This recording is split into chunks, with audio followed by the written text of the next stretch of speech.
Okay, so to take your patient's blood pressure using the two-step method, you're going to go ahead and perform hand hygiene and enter the room and introduce myself, and I'm going to provide for patient privacy and let them know that we're going to be taking their blood pressure.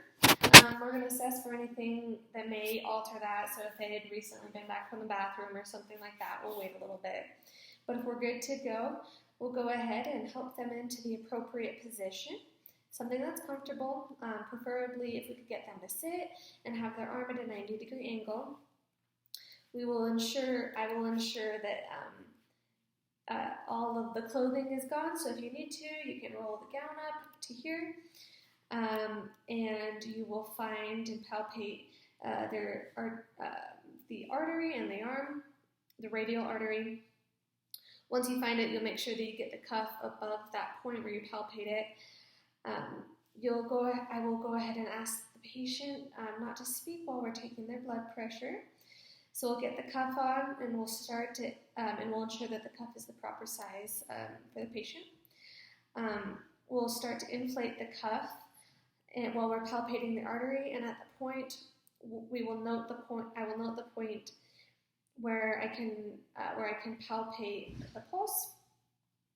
Then I will slowly deflate the cuff.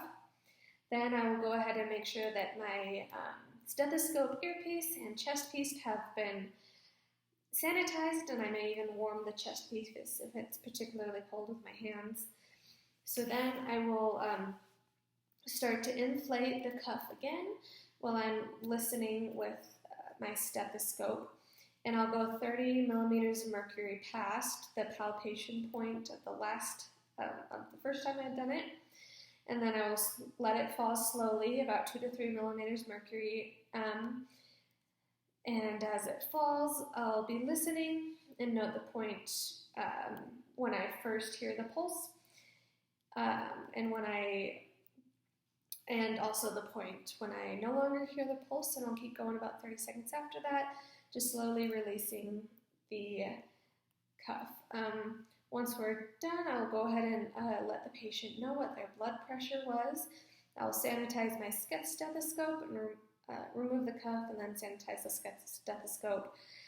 I will help the patient back into their comfortable position, make sure they have everything that they need and that the side rails are up, and also make sure that they have their call light within reach and they know that they can call me if they need me. I will then perform hand hygiene and document the patient's blood pressure, and I will compare their blood pressure to what had been their baseline when they had come.